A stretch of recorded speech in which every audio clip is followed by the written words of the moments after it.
அடடா, பிரசாதம் கீழே விழுந்துருச்சா? அதனால தான் மறுபடியும் வாங்க வந்தியா? இருப்பா, வரேன்.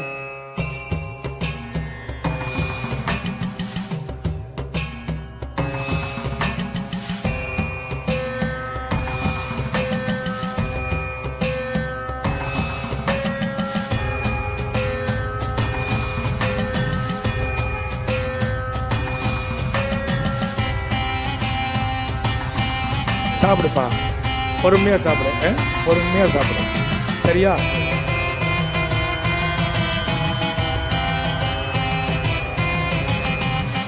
என்ன சாமி இப்படி பண்ணிட்டீங்க?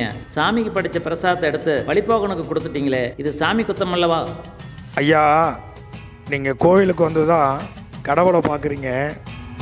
நான் இந்த மாதிரி பசியாக இருக்கிறவங்களுக்கு உணவு கொடுத்து அவங்க சாப்பிட்ட அந்த சந்தோஷத்தில் நான் கடவுளையும் பார்க்குறேன். தப்பில்லை.